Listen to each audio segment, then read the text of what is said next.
Is Iran's proxy now keeping Israel tied down ahead of a possible new phase of escalation by the IRGC? As Hezbollah intensifies pressure along the Lebanese front?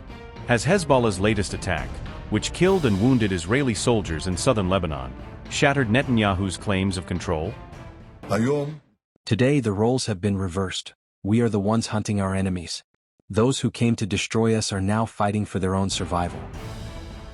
Hezbollah has unleashed a punishing mix of drones and rockets against Israel, injuring both civilians and military personnel.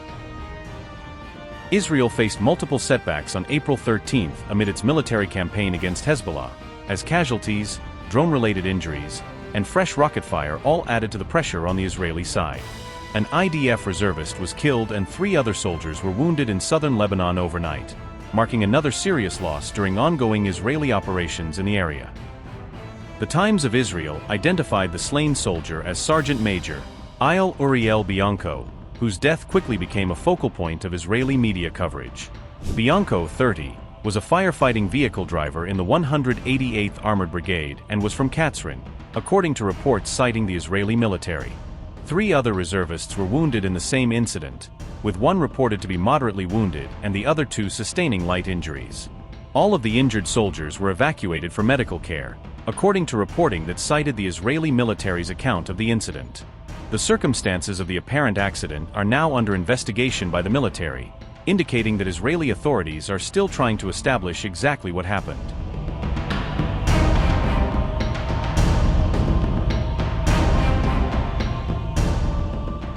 On the same day, 2 IDF soldiers were moderately wounded and 6 others were lightly wounded in a separate incident in southern Lebanon. Those injuries were reported after an explosive drone fell in the area where the soldiers were operating, highlighting Hezbollah's continued ability to threaten Israeli forces on the ground. The wounded troops were evacuated to hospital for medical treatment, according to reporting by the Jerusalem Post.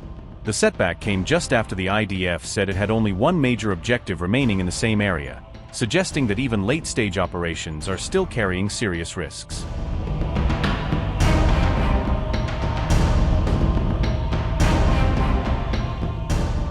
Apart from the setbacks in southern Lebanon, Israel also came under fresh Hezbollah fire on April 13th, widening the sense of pressure beyond the immediate combat zone. A Hezbollah rocket barrage wounded at least 1 woman in Nahariya, the Jerusalem Post reported, showing that Israeli civilians also remained vulnerable to incoming attacks. Approximately 7 rockets were launched toward the city, and 6 of them were intercepted by Israeli defenses, according to the same report. The 7th rocket struck a residence and wounded the woman inside, underscoring the damage that can still occur even when most incoming fire is intercepted. The woman was about 60 years old and was lightly wounded, with Megan David Adam saying her injuries were caused by the missile impact and glass fragments. Megan David Adam also treated another person who was suffering from anxiety-related symptoms at the scene of the strike. The IDF later published a video that it said showed the interception of at least 1 Hezbollah drone, as the military sought to demonstrate its response to the aerial threat. Prime Minister Benjamin Netanyahu said on April 13th that the IDF was operating deeper inside southern Lebanon in order to keep pushing hostile forces farther away from the Israeli border. Netanyahu claimed that the Israeli military is pushing the enemy away from the border, framing the deeper ground operations as part of Israel's broader security strategy. In the same meeting, Netanyahu also warned that the US-Iran ceasefire could end soon, linking the Lebanon front to wider regional instability. Meanwhile, reports said the United States was considering limited strikes on Iran after the collapse of the talks, suggesting the broader regional crisis could still deepen. At the same time, Hezbollah leader Naim Qassem urged the Lebanese government to cancel planned talks with Israel, signaling continued resistance to any diplomatic track with the Israeli side. I was somewhere in Lebanon in the security zone with our forces, with our wonderful reserve soldiers, with the courageous commanders. They are doing an incredible job there with unwavering spirit, great determination, and significant successes that must of course be acknowledged. The first thing is that they are pushing the enemy away from the border. We are not talking about 5 points. We are talking about a solid, deeper security zone that both prevents the danger of infiltration and pushes back the anti-tank missile threat. They are also dealing with the terror villages that were adjacent to us. Every terror position, and there are many of them, has simply been flattened. And of course the fighting continues, it has not stopped. It continues constantly. Yesterday and today it has been concentrated in Bint Jbeil. Yesterday I spoke with Vice President J.D. Vance. He called me from his plane on his way back from Islamabad. He briefed me in detail, as officials of this administration do on a daily basis, about the developments in the negotiations in this case, the collapse of the talks. The collapse came from the American side, which could not tolerate Iran's blatant violation of the agreement for entering negotiations. He also made it clear that the central issue on the table from the perspective of President Trump and the United States is the removal of all enriched material and ensuring that there will be no enrichment in the years ahead, which could be decades of no enrichment inside Iran. That is their focus, and of course it is also important to us. Because Iran violated the rules, President Trump decided to impose a naval blockade on them. We of course support this tough stance, and we are fully coordinated with the United States at all times. Today the roles have been reversed. We are the ones hunting our enemies. Those who came to destroy us are now fighting for their own survival.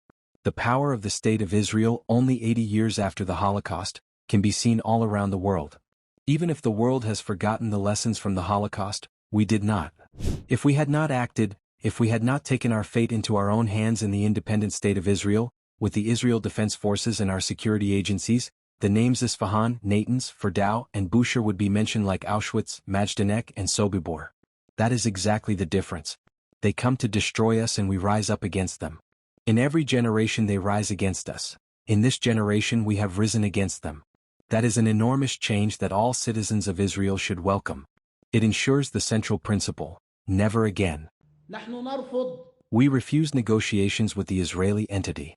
These negotiations are futile, and these negotiations need a Lebanese consensus, changing the position from no negotiations to direct negotiations, as is being proposed now. Nobody has the right to take Lebanon on this path without internal agreement among its components, and this did not happen. This negotiation amounts to submission, surrender, and stripping Lebanon of its strength. The opportunity is still there. We call for a historic and heroic position to cancel these negotiations. Because this aggression has no solution but to either surrender or fight. We will never surrender. If anyone thinks of giving up, they can go do that on their own, but we will not give up. We will stay in the battlefield till our last breath. Mr. Prime Minister, what did those who were pressuring Lebanon provide since the formation of your government? All their demands from you are to explode the internal crises, and to give justification to occupation. And there has been no support to prevent the attacks and to build Lebanon. So, let's face the enemy together, and then we agree on the future and everything else. Today, when the political authority takes decisions on March 2nd and criminalizes resistance, it considers resistance fighters to be outlaws. How does it mean that it wants to ask the resistance fighters to coordinate with them in order to arrange the situation of Lebanon together? Is it reasonable? How can the authority comply with any of the procedures when they are criminals? Note that this criminalization is a great sin and this government must retreat. The Lebanese state must correct its position on Iran, its ambassador and the Islamic Revolutionary Guard Corps.